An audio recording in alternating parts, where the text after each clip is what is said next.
Hi there, it's March 18th and time for day 78 of Through the Bible in 1 Year.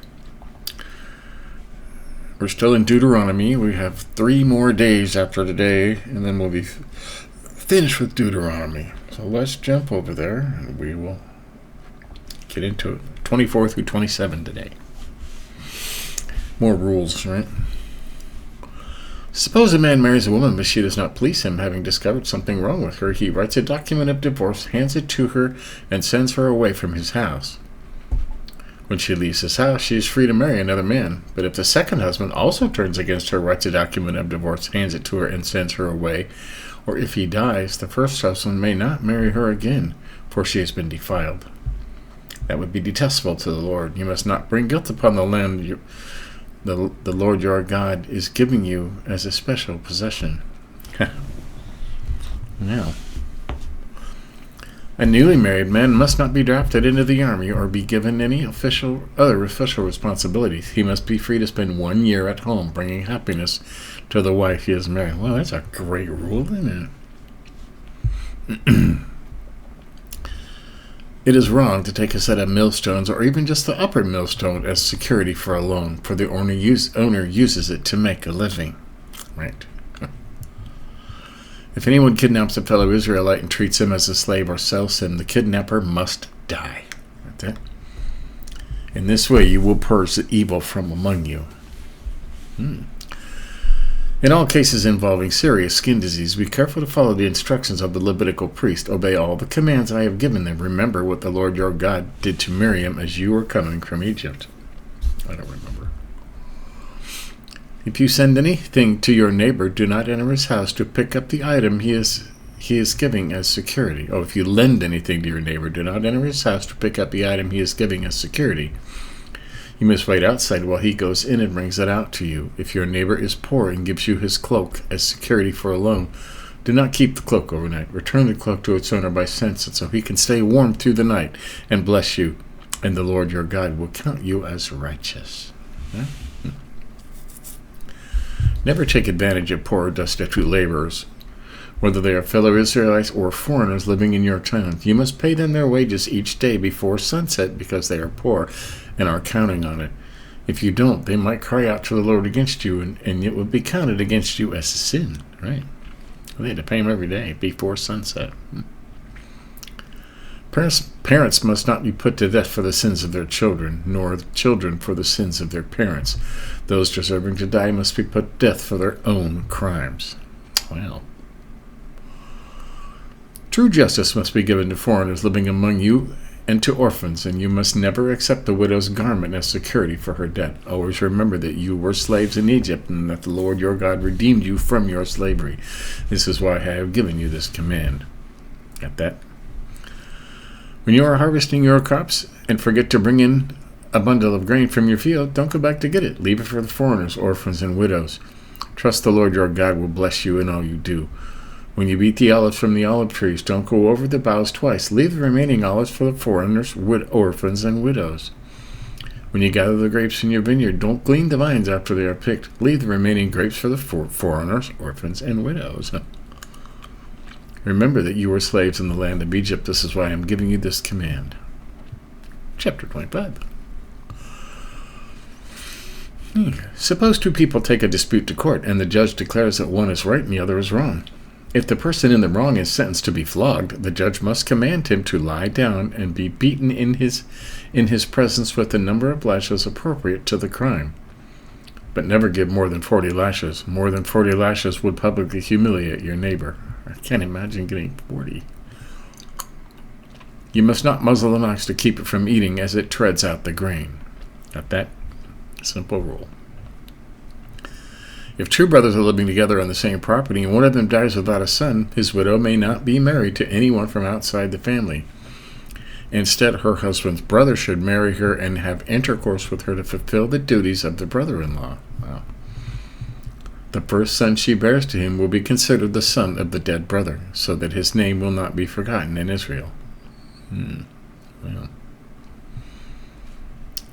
But if a man refuses to marry his brother's widow, she must go to the town gate and say to the elders assembled there, my husband's brother refuses to preserve his brother's name in Israel. He refuses to fulfill the duties of a brother-in-law by marrying me.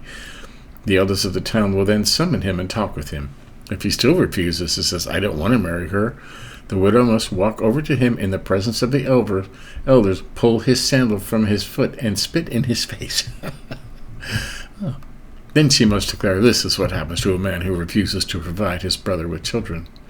Even afterward in Israel, his family would be referred to as the family of the man whose sandal was pulled off. You got that? If two Israelite men get into a fight, and the wife of one tries to rescue her husband by grabbing the testicles of the other man, wow. You must cut off her hand. Show her no pity. Wow. Guess they don't do that, huh? You must use accurate scales when you weigh out merchandise, and you must use full and honest measures. Yes, always use honest weights and measures so that you may enjoy a long life in the land that the Lord your God is giving you. All who cheat with dishonest weights and measures are detestable to the Lord your God. Now, Solomon in Proverbs talks about this in almost every chapter of Solomon. He talks about how the Lord detests dishonest weights and scales. And that's for a long time to come, huh? Never forget what the Amalekites did to you as you came from Egypt. They attacked you when you were exhausted and weary. They struck down those who were straggling behind. They had no fear of God. Therefore, when the Lord your God has given you rest from all your enemies in the land he is giving you as a special possession, you must destroy the Amalekites and erase their memory from under heaven. Never forget this. Yeah. Harvest, offerings, and tithes. Chapter 26. When you enter the land the Lord your God is giving you as a special possession, and you have conquered it and settled there, put some of the first produce from each crop you harvest into a basket and bring it to the designated place of worship,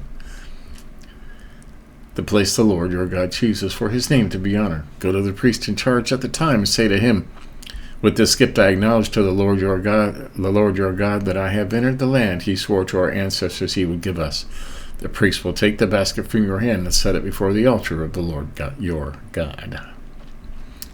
You must then say in the presence of the Lord your God, my ancestor Jacob was wandering Aramean, who went to live as a foreigner in Egypt. His family arrived few in number, but in Egypt they became a large mighty nation. When the Egyptians oppressed and humiliated us by making us their slaves, we cried out to the Lord, the God of our ancestors. He heard our cries and saw our hardship, toil, and oppression. So the Lord brought us out of Egypt with a strong hand and a powerful arm, with overwhelming terror, and with the miraculous signs and wonders. He brought us to this place and gave us this land flowing with milk and honey. And now, O Lord, I have brought you the first portion of the harvest you have given me from the ground. Then place the produce before the Lord your God and bow to the ground and worship before him. Afterward you may go and celebrate because of all the good things the Lord your God has given you to you and your household. Remember to include the Levites and the foreigners living among you in the celebration. Every third year you must offer a special tithe of your crops.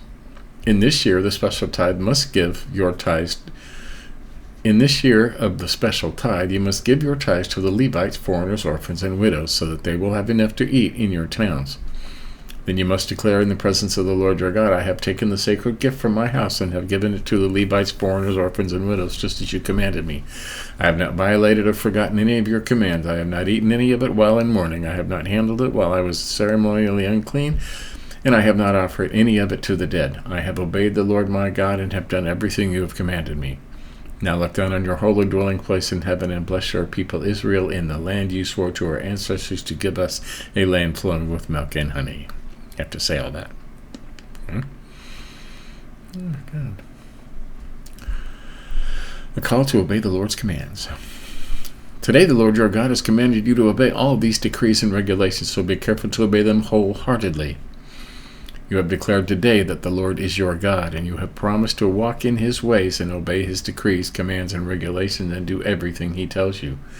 The Lord has declared today that you are his people, his own special treasure, just as he promised, and that you must obey all his commands.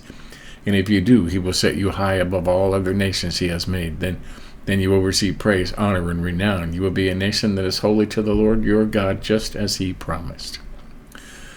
the altar on Mount Ebal. Then Moses and the leaders of Israel gave this charge to the people: obey all these commands that I am giving you today when you cross the Jordan River and enter the land your God is giving you. Set up some large stones and coat them with plaster. Write this whole body of instruction on them when you cross the river to enter the land the Lord your God is giving you, a land flowing with milk and honey, just as the Lord your God and your ancestors promised you. All the details. When you cross the Jordan, set up these stones on Mount Ebal and coat them with plaster as I am commanding you today.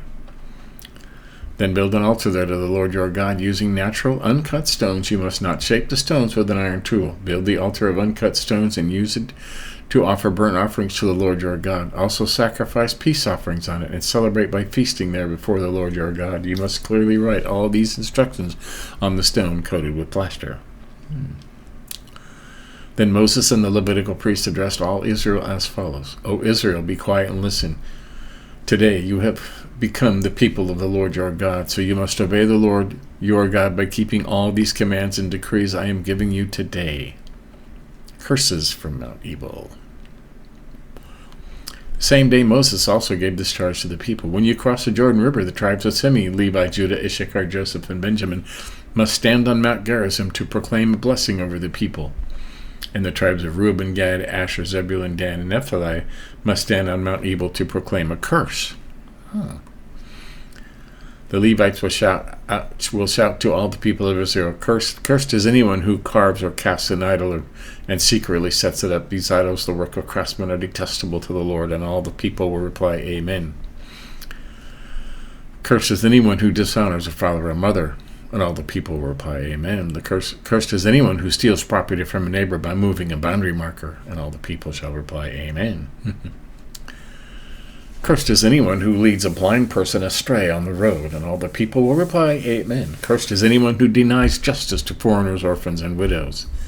And all the people will reply, Amen. Cursed is anyone who has sexual intercourse with one of his father's wives, for he has violated his father. All the people say, Amen. Cursed is anyone who has sexual intercourse with an animal. All the people will say, Amen. Amen to that, right? Cursed is anyone who has sexual intercourse with his sister, whether she is the daughter of his father or his mother. Even stepsisters, right? And all the people will say, Amen. Cursed is anyone who has sexual intercourse with his mother-in-law. All the people will say, Amen.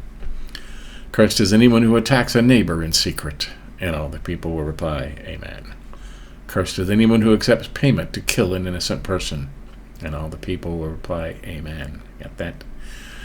And cursed is anyone who does not affirm and obey the terms of these instructions. And all the people will reply, Amen. Got that? Amen.